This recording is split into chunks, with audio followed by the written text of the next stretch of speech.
Hello everyone, welcome back to my channel. आज की video में हम इस टॉपिक पर डिस्कस करने वाले हैं कि जब हम शीशे पर बंदूक की गोली मारते हैं तब हमें इस तरीके का शेप देखने को मिलता है, और जब हम उसी ग्लास पर जब पत्थर को मारते हैं तब हमें यह शेप देखने को मिलता है। तो आज की वीडियो में हम इसी टॉपिक पर डिस्कस करने वाले हैं कि हमें आखिर में ऐसा क्यों देखने को मिलता है, क्यों शीशे पर हम जब गोली चलाते हैं तो हमें गोल सर्किल देखने को मिलता है, और जब हम पत्थर मारते हैं तो वो पूरी तरीके से ग्लास से चिपक जाता है। आज की वीडियो में हम इसी टॉपिक पर डिस्कस करने वाले हैं। तो चलिए फ्रेंड्स, आज की वीडियो को स्टार्ट करते हैं।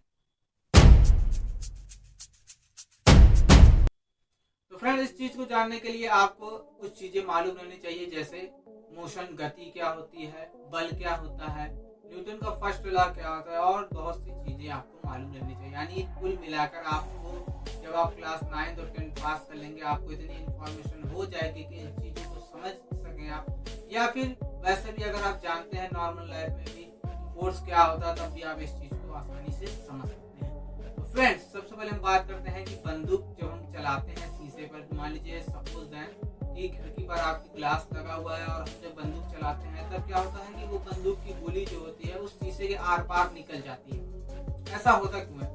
क्योंकि जब देखिए बंदूक जो है जब चलाई जाती है तो बंदूक की जो गोली होती है वो बहुत स्पीड में जाती है, स्लो मोशन में नहीं जाती, उसका मोशन बहुत ही ज्यादा होता है, बहुत स्पीड में वो जाती है। तो जब उसका मोशन बहुत ज्यादा रहता है तो ग्लास का पार्टिकल से जब वो टकराती है तो तुरंत उसके पार निकल जाती है, उसको छेदते हुए, और उसके जो बाहरी ग्लास रहते हैं वो फूटते नहीं है, सिर्फ उतनी दूरी छेद होता है। ऐसा क्यों होता है? क्योंकि जो बंदूक चलाई जाती है तो बंदूक की जो गोली का फोर्स रहता है बहुत ज्यादा रहता है। इस वजह से जब वो गोली जो है ग्लास से टकराती है, टकराने पर उसके जो वहाँ के पार्टिकल ग्लास पार्टिकल्स हैं वो क्या है, उसके जो मोशन उसको एब्जॉर्ब करते हैं, लेकिन उसकी मोशन इतना ज्यादा रहता है कि जब तक ग्लास पार्टिकल उसके मोशन को एब्जॉर्ब करे तब तक वो जो है उसके अंदर छेद कर बाहर निकल जाती है। इसीलिए जब हम गोली चलाते हैं तो डायरेक्ट उसमें छेद हो जाता है, वहां पर पूरा ग्लास चिटकता नहीं है, सिर्फ और सिर्फ छेद हो जाता है, जिस तरीके से आप स्क्रीन पर देख रहे हैं।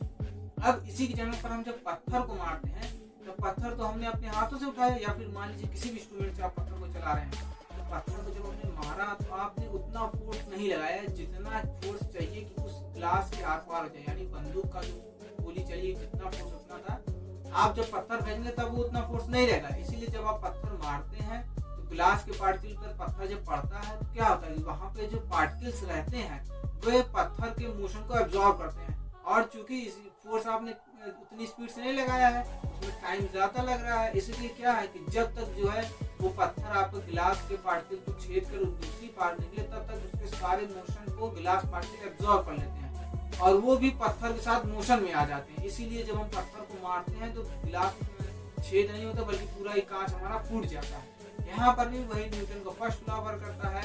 न्यूटन का फर्स्ट लॉ जानते हैं, जड़त्व का नियम होता है कि वस्तु विरामावस्था में तो विरामावस्था में रहेगी, गति की अवस्था में तो गति की अवस्था में। तो जो ग्लास पार्टिकल है वो स्टेबल स्टेट में ही रहना चाहते हैं, जबकि पत्थर क्या है वो मोशन में जाना चाहता है। इसीलिए जब पत्थर टकराता है उसके ज्यादा जो मोशन होता है वो ग्लास पार्टिकल एब्जॉर्ब करते हैं। अब चूंकि टाइम ज्यादा रहता है उतना फोर्स भी नहीं लगता पत्थर के जरिए, क्या है सारे मोशन जो ग्लास पार्टिकल एब्जॉर्ब कर लेते हैं और वो भी पत्थर के साथ मोशन में आ जाते हैं, इसलिए हमारा पूरा ग्लास चिपक जाता है।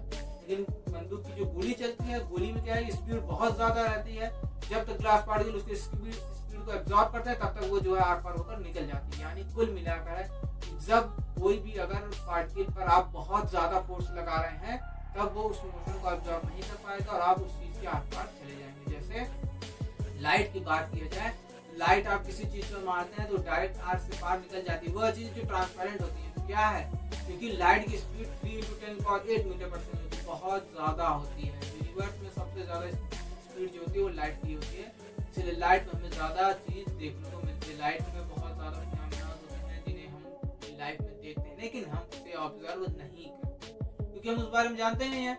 कुल मिलाकर यही है कि जो बंदूक की गोली है उसमें स्पीड बहुत ज्यादा रहती है, इसलिए ग्लास पार्टिकल उसके मोशन को नहीं रोक पाते, फिर उसके आर पार निकल जाता है। जब गोली डायरेक्ट पार निकल जाती है, जब उसके ग्लास पार्टिकल उसके मोशन को एब्जॉर्ब भी नहीं कर पाते तो वो मोशन में आ ही नहीं पाते, रेस्टी स्टेट में रह जाते हैं। और जितने मोशन पर बंदूक की गोली लगती है वो आर पार निकल जाती है। लेकिन पत्थर में क्या है, पत्थर जब पड़ता है ग्लास पर तो उसके जो ग्लास पार्टिकल्स हैं, ग्लास पार्टिकल उसके मोशन को, पत्थर के मोशन को एब्जॉर्ब करते हैं।